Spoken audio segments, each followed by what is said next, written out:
여러분 반갑습니다. 회계를 좋아하는 김진우입니다. 재무회계 이론 파트의 유동자산에 대해서 강의를 이어 나가고 있고요. 우리는 매출채권과 대손에 대해서 지난 시간까지 학습을 진행하였습니다. 기본적인 채권에 대한 의미와 대손 관련된 내용, 회계 처리까지 살펴보셨고요. 이번 시간 저는 여러분들과 함께 앞서 살펴본 매출채권이나 매출채권의 대손에 대한 출제 유형 연습 문제를 만나보도록 하겠습니다. 자, 준비되셨다면 1번 문제부터 출발합니다.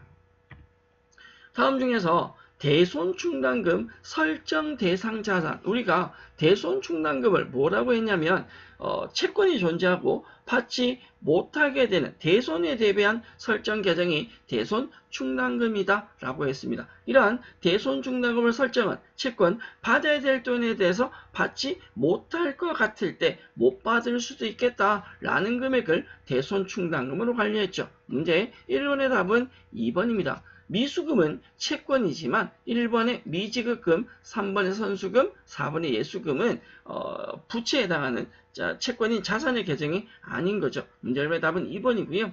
저희가 앞서 학습한 내용에 무슨 내용이 있었냐면 외상매출을 받으름에 대한 매출채권은 대손이 발생하면 대손상각비라는 계정을 쓰지만 미수금, 미수금을 비롯한 선거금이나 대여금에 대한 기타 자산은 대손이 발생하면 기타의 대손상각비, 영업 외 비용을 처리한다라고 얘기 드렸으니 그 내용은 챙겨서 다음 문제로 넘어가도록 하겠습니다. 문제 2번입니다. 결산을 할 때 다음 결산시 12월 31일이죠. 매출채권이 존재한 대손충당금 계산하는 예제를 물었습니다. 틀린 거, 잘못된 걸 물었는데 보기 1번 갈까요? 결산 전 대손충당금이 10,000원이 있었대요. 1, 2, 3, 4 다 똑같네요. 기말에 채권자에게 대손율 1% 계산하니까 얼마가 나오느냐? 예를 들어서 10만 원이다. 기말에 매출채권 잔액, 즉 10만 원에 대한 대손을 설정한다. 대손율 1%다 라고 한다면 10만 원의 1% 그러면 1,000원이 되죠. 대손 추산액은 1,000원인데 우리 회사 충당금이 10,000원 있다. 충당금이 더 많아요? 1,000원만 대손 설정되셔야 되는데 10,000원이 설정되어 있으니까 9,000원 어떻게 줄인다라는 거죠. 따라서 차변에 대손 충당금을 줄이고 대변에 대손 충당금 환입을 한 계정으로 회계 처리 되게 됩니다. 1번 맞는 말이고요. 2번 기말 매출채권 잔액이 100만 원이고 100만 원 1% 하게 되면 대손을 10,000원을 설정한다. 10,000원이 추산액이다. 그런데 재무상태표상 혹은 합계잔액산표상 대손충당금이 이미 10,000원 있다. 10,000원이 추산액이어서 10,000원을 못 받을 것 같고 10,000원을 비용 처리할 수 있는데 이미 충당금이 10,000원이니까 부족한 돈이 없어요. 이건 회계 처리를 하지 않습니다. 추가로 설정할 금액이 없다라는 거죠. 3번 110만 원의 채권 잔액이면 1% 하면 11,000원이 나옵니다. 추산액이 11,000원. 11,000원을 못 받을 것 같은데 충당금이 얼마가 있다고요? 10,000원. 충당금이 부족하죠. 얼마가? 1,000원이 회계 처리하셔야 됩니다. 차변의 대손상비 1,000원, 대변의 대손충당금 1,000원으로 처리가 되죠. 맞네요. 4번 110만 원의 1% 11,000원 기본적으로 처리하시는데 충당금이 10,000원이 있다. 추산액이 11,000원인데 10,000원 있으니까 1,000원이 부족합니다. 분개하면 차변의 대손상비 대변의 대손 충당금으로 들어가는데 보니까 기타의 대손상비라고 되어 있습니다. 우리 문제는 매출채권이죠. 이 기타의 대손상비는 매출채권이 아니라 미수금, 선거금, 대여금 같은 기타 채권에 처리하는 겁니다. 문제 답은 4번이 되겠네요. 보기 2번에 틀렸다가 아니고 회계 처리를 하지 않는다라고 설명드렸죠. 회계 처리 없습니다. 4번이 잘못됐습니다. 기타의 대손상비가 아니라 대손상각비로 처리되지게 됩니다. 문제 2번 답 확인시켜 드렸고요. 3번 문제 갑니다. 결산 시에 대손충당금을 어떻게 설정했다? 과소 설정했다. 예를 들어 원래 충당금이 100원인데 내가 얘를 80원 처리했다라는 거죠. 이랬을 때 어떤 결과가 나오냐라는 건데 자, 두 가지 생각하셔야 됩니다. 첫째, 대손충당금은요. 자산에 대한 해당되는 자산의 차감 계정이죠. 자산을 마이너스 형식으로 처리되면서 대손상각비를 통해서 비용으로 처리가 됩니다. 그러면 대손충당금을 과소, 작게 설정했다면 비용이 작게 들어가죠. 원래 100원이란 비용이 들어가야 되는데 80원이란 비용으로 계산하면 비용이 과소계상됩니다. 비용이 과소계상되면 당기순이익이 어떻게 증가되겠죠. 비용이 줄었으니까 당기순이익이 많이 잡혀질 거 아니에요. 더불어서 자산에 대한 차감 계정이 충당금인데 자산의 차감 계정이 줄어든다? 그건 어떤 결과가? 자산이 원래 금액보다 커지는 결과가 됩니다. 즉 외상매출 받으려면 충당금이 마이너스에서 외상매출 받으려면 잔액이 나오는데 충당금을 과소 설정했으니까 결론은 채권인 자산의 금액이 증가될 거고요. 자산의 금액이 많이 잡혀져 있으면 결론은 자본도 많이 잡혀져 있는 결과가 되겠죠. 관련 내용에서 답을 찾아주시면 되고요. 앞서 얘기 드렸듯이 결산 때 대손 충당금을 설정하면 차변의 상각비와 대변의 대손 충당금으로 처리가 되는데 이 상각비는 비용이죠.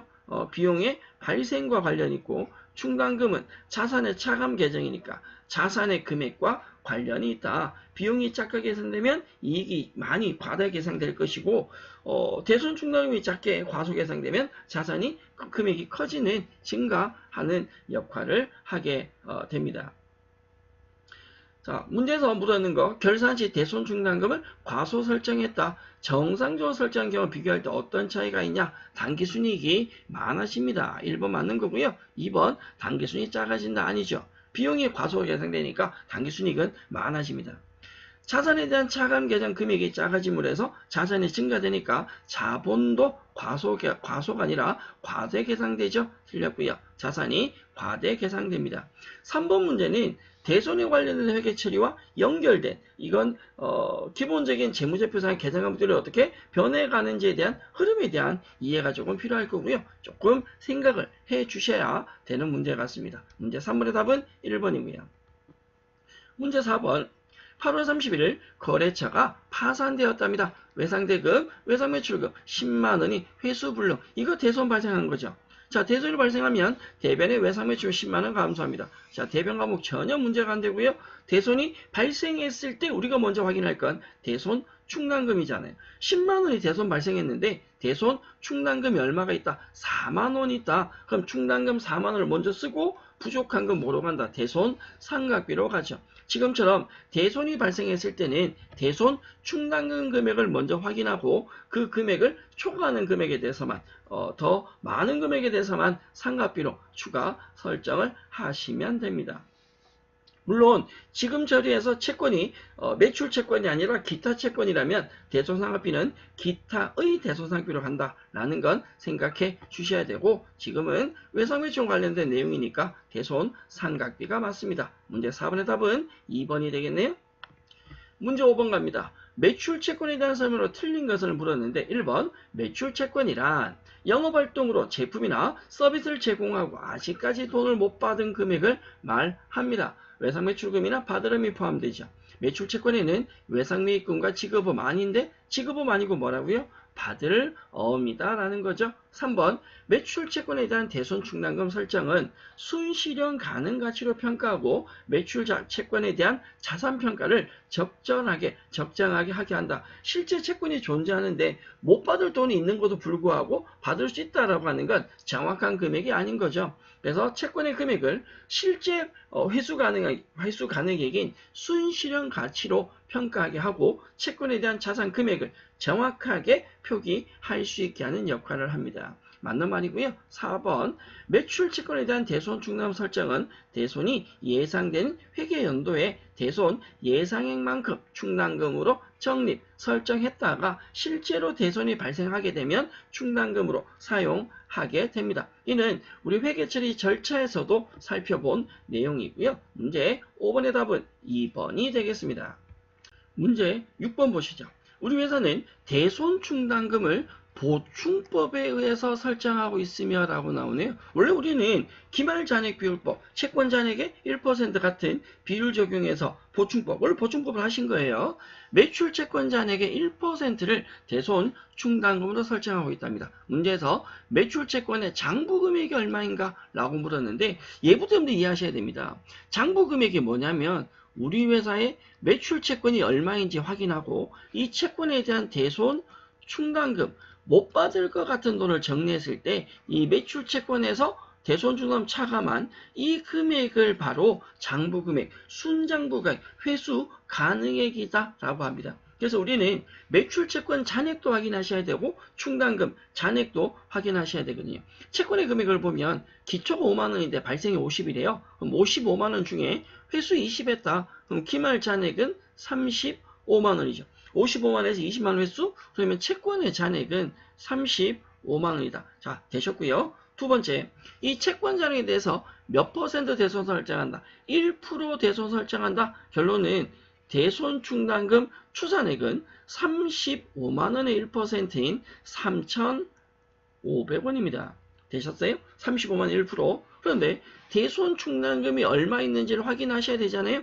대손 충당금 계정을 보면 기초에 10,000원 있었어요. 그런데 차변에 8,000원이 대손, 실제로 대손이 발생했다는 뜻이거든요.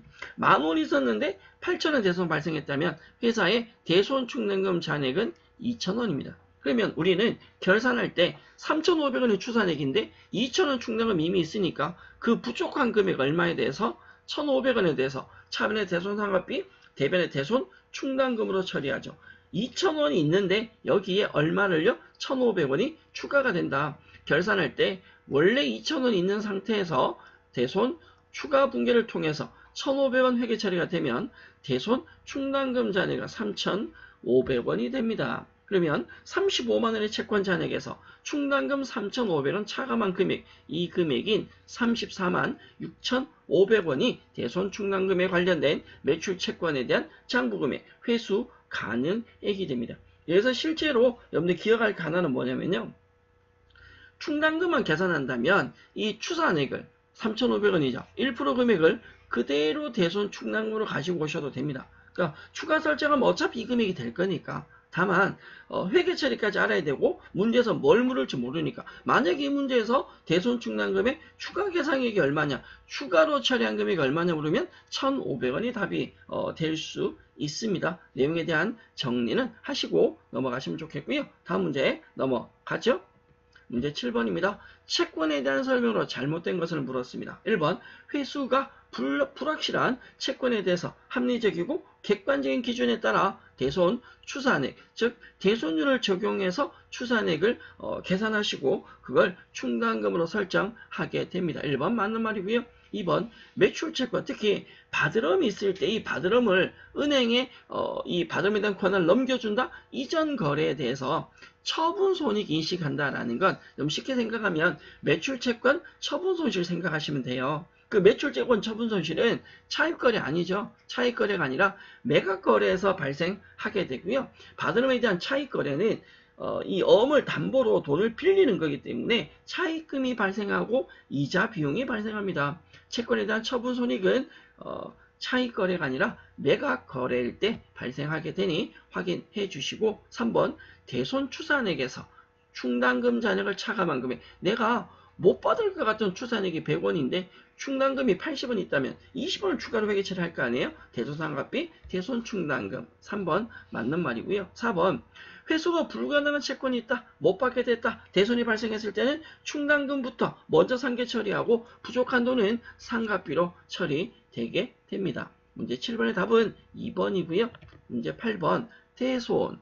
못 받게 된 회수 불능의 대손에 대한 설명을 옳지 않은 걸 물었습니다. 기말에 대손 추산액에서 대손 충당금 잔액을 차감한 금액을 상각비로 인식 계산한다. 앞서도 설명드린 내용이고 2번 기말 대손상비에 설정하는 경우에 모든 상각비는 판매비와 관리비로만 처리한다. 요거 탈락. 왜?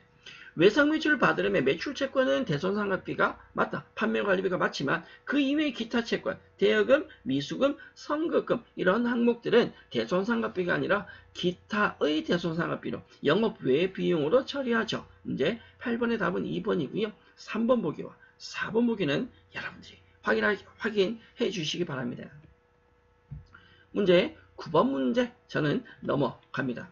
우리 회사는 매출채권 기말 잔액 2,800만원 있어요. 1% 대손 충당금 설정한답니다. 자, 먼저 짚고 갈 거 결산하니까 추산액 확인하셔야죠. 2,800만원 1% 계산하시면 대손 충당금 추산액은 28만원. 자, 여기까지 되시겠어요? 우리 회사에 전기 말에 대손 충당금이 30만 원이 있었대요. 그런데 20만 원이 대손이 발생했다면, 만약에 기초에 30 있었는데 발생했다면 충당금이 줄어드는 게 정상입니다. 10만 원으로. 그런데 이 문제 잘 보시면 20만 원이 뭐 되었다고요? 회수되었대요. 전기 대손 발생. 그러면 20만 원 회수되면 차변에 뭐 현금 받을 거 아니에요? 그럼 대변에는 전기 거니까 무조건 대손 충당금이 되죠. 대손이 발생하면 충당금이 감소하지만 전기급 회수니까 이 대손 충당금만큼 금액이 증가할 겁니다. 따라서 기초의 충당금이 30이었는데 20만 원 회수했으니까 최종적인 대손 충당금 얼마가요? 50만 원 되는 거죠. 우리 추산액은 얼마인데요? 28만 원인데 50만 있다. 더 많잖아요? 실제 추산액보다 충당금 잔액이 작으면 보충법으로 추가하는 게 맞습니다. 상가비의 충당금. 그런데 지금은 더 많다. 즉 우리가 회수 불가능한, 못 받을 것 같은 돈이 28만 원밖에 안 되는데 충당금이 50만 원 더 많이 잡혀져 있는 거지. 비용치를 더 많이 했다라는 거예요. 이걸 줄이셔야 됩니다. 어떻게? 차변에 대손 충당금을 줄이면서 대변에 대손 충당금 환입으로 들어간다. 문제 9번의 답은 3번이 되겠습니다. 계산하는 과정에 대한 것 정리해 드렸으니까 여러분들이 참고로 봐주시면 좋겠습니다. 자, 문제 10번 가죠. 우리 회사는 유형자산 처분에 따른 미수금이 있는데 기타 채권이네요. 4,500만원. 우리는 이 금액에 대해서 2% 대손 설정한다. 4,500만원 2%면 90만원이 대손 추산액이 되고요. 이 미수금에 대해서 기초에 40만원의 충당금이 있었고 이 중에 32만원이 대손이 발생했다. 그러면 미수금에 대한 충당금이 40 있었는데 32만원이 발생하면 충당금이 당연히 마이너스가 될 겁니다. 마이너스 되고 결산 시점에 충당금이 얼마가? 8만원. 8만원이 남아있겠죠. 자, 정리하자면 4,500이 2%, 추산액이 90만원인데 결론은 충당금이 8만원 있다. 부족하잖아요. 그럼 추가로 분개하셔야 됩니다. 얼마를요? 90만원이 추산액인데 8만원 충당금이 있다면 82만원이 추가로 분개되겠죠. 대변에 대손 충당금 82만원 설정될 거고요. 차변에 대손 상각비로 가는데 1번 아니죠. 대손 상각비는 매출채권, 외상매출 받으면 쓴다. 지금처럼 기타 채권이 미수금일 때는 기타의 대손 상각비로. 10번 문제 답은 2번이 되겠습니다. 이번 시간 저희는 매출채권과 대손에 대한 연습 문제, 객관식 문제 살펴보셨는데 출제 유형에 대한 저희가 기본적인 매출채권이나 매출채권의 대손에 대한 원칙적인 내용 정리해 드렸고 분계 연습 문제도 보셨고 출제 유형 연습 문제도 보셨는데 회계 처리하는 분계 문제와 출제 유형의 문제가 성격이 보셨다시피 조금 다릅니다. 여러분들이 회계 처리만 열심히 한다? 출제 유형의 연습 문제 열심히 본다? 그거 아니고 원론적인 채권이나 채권에 대한 대손에 대한 이론 내용 학습부터 먼저 정확하게 해주시고요. 분계는 분계 연습 문제대로, 출제형의 연습 문제는 연습 문제대로 따로 정리를 해주시길 부탁드리고 당부드립니다. 대손은 많이 어려워하시고 실제 자격시험에서도 많이 틀리는 부분이기 때문에 정리를 정확하게 해주시면 좋겠다라는 당부드리고요. 이번 시간까지 저희는 매출채권에 대한 대손, 매출채권과 대손에 대한 내용 마무리하고 다음 시간은 저희는 기타의 당좌자산, 지금까지 살펴본 일반적인 당좌자산 이외에 추가되는 기타의 당좌자산에 대해 살펴보실 것이고 기타의 당좌자산이 마무리되면 재고자산으로 넘어가도록 할 겁니다. 기본적인 채권에 대한 내용 그리고 채권에 대한 대손에 대한 내용은 마무리 지어드렸고요. 당좌자산에 추가되는 내용을 가지고 다음 시간 학습을 이어나가도록 하겠습니다. 여러분 수고하셨습니다.